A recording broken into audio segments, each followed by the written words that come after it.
Tengah-tengah masyarakat pertanyaannya, apa sih keutamaan bulan Sya'ban ini Ustaz? Bolehlah Ustaz jelaskan kepada kami semuanya? Kami silakan Ustaz.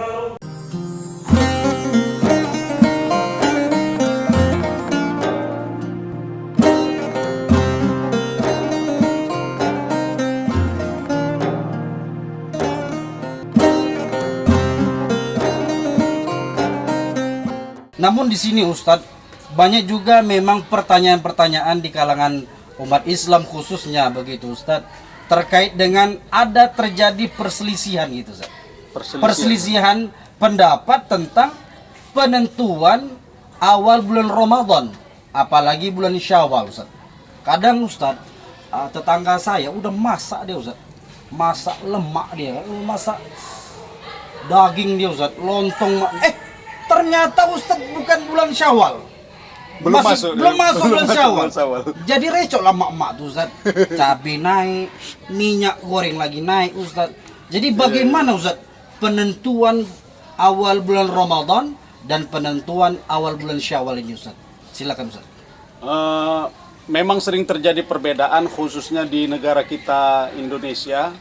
Apalagi beberapa tahun yang lalu, atau 5 atau 10 tahun yang lalu, sering terjadi perbedaan. Kadang-kadang ada yang hari rayanya di luar, kemudian ada juga yang belakangan. Ada yang puasanya di luar, ada yang puasanya juga belakangan. Ini menjadi fenomena yang terjadi di tengah-tengah kita. Tapi perlu kita pahami bahwasanya metode atau cara para ulama menentukan awal bulan, baik itu Ramadan atau Syawal, menggunakan dua metode Ustaz. Yang pertama, ada yang disebut dengan metode ru'yatul hilal. Ini yang dilakukan oleh Rasulullah sesuai dengan hadisnya, sumu li ru'yatikum waftiru li ru'yatikum. Berpuasalah kamu ketika kamu sudah melakukan ru'yah, artinya ru'yatul hilal, dan berbukalah kamu ketika kamu sudah ru'yatul hilal juga. Ini juga menafsirkan bahwasanya penentuan awal Ramadan atau akhir Ramadan atau awal Syawal itu dilakukan melalui metode yang pertama dengan ru'yah. Lantas ada yang bertanya, apabila keadaan langit itu mendung, tertutupi awan sehingga hilal tidak nampak, bagaimana? Nah, kita juga tidak perlu pusing karena Rasulullah menjelaskan fa'in ghumma, kalau kamu merasa ragu, fa'akmilu iddatat thalathin, maka lengkapi bulan itu dengan jumlah 30. Artinya Sya'ban 30, Ramadan pun 30. Artinya tidak ada 31 dalam hitungan bulan Hijriah. Nah, ini yang pertama, metode yang digunakan. Sedangkan metode yang kedua yang digunakan oleh para ulama adalah menggunakan metode al-hisab atau perhitungan peredaran bulan atau perhitungan peredaran matahari melalui ilmu yang disebut dengan ilmu falak. Jadi ada satu disiplin ilmu yang mempelajari tentang bagaimana peredaran bulan sehingga mereka dapat menentukan awal Ramadan atau awal Syawal tanpa melihat bulan.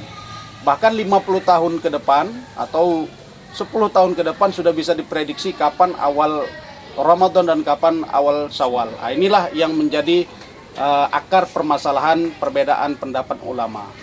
Kemudian khususnya di Indonesia ini tidak hanya sampai di situ, ternyata perbedaan itu juga sampai kepada derajat. Jadi kalau ulama-ulama yang berasal dari Nahdlatul Ulama atau ulama-ulama Al-Wasliyah menetapkan bahwasanya hilal itu masuk kepada bulan baru sudah kalau dia sudah mencapai 2 derajat di atas ufuk. Sedangkan katakanlah Muhammadiyah mengatakan tidak mesti sampai 2 derajat di atas ufuk baru sudah masuk bulan yang baru. Nah, ini juga menjadi perselisihan. Kalau 2 derajat harus 2 derajat kata Nahdlatul Ulama, sedangkan Muhammadiyah mengatakan tidak perlu sampai 2 derajat. Nah, inilah mungkin yang menjadi perselisihan. Sedangkan kita tidak perlu panik dan tidak perlu bingung, kita hanya tinggal mengikuti yang mana yang kita yakini dan tidak menyalahkan apa yang diyakini orang lain. Kira-kira seperti itu, Ustaz. Masya Allah ya. Jadi nanti pada akhirnya begini Ustadz, Kementerian Agama mengumpulkan para ormas-ormas Islam gitu Ustadz ya? Ya, tentunya orang-orang alim, bukan orang-orang yang tidak mengetahui. Karena yang menentukan itu adalah orang-orang yang alim, kemudian pakar di bidangnya. Sedangkan kita mungkin tidak paham ilmunya dan tidak mungkin sama sekali tidak pernah mempelajarinya dan mungkin tidak pernah mendengarnya. Jadi mungkin komentar kita tidak terlalu dibutuhkan. Masya Allah. Baik, demikian pertemuan sharing kita Ustadz terkait dengan bulan Sya'ban, bulan yang sangat istimewa juga kan. Mudah-mudahan bisa bermanfaat ilmu yang Ustadz berikan kepada kita semuanya. Hadirin sekalian bisa memahaminya dan bisa melaksanakan kegiatan-kegiatan yang bermanfaat kiranya di bulan Sya'ban ini menjadi bulan yang sangat bermanfaat dan menuju nantinya persiapan juga di bulan Ramadan Ustaz ya. Mudah-mudahan masuk bulan Ramadan kita tidak bingung lagi dan tidak canggung lagi berbuat amalan-amalan yang fadilahnya yang sangat luar biasa Ustaz ya. Baik, demikian pertemuan kita kali ini. Terima kasih Ustaz. Ribuan terima kasih ilmu yang sudah berikan. Mudah-mudahan Ustaz sehat-sehat selalu. Amin. Kita semua sehat-sehat selalu. Wabillahi taufik wal hidayah. Wassalamualaikum warahmatullahi wabarakatuh. Waalaikumsalam warahmatullahi wabarakatuh.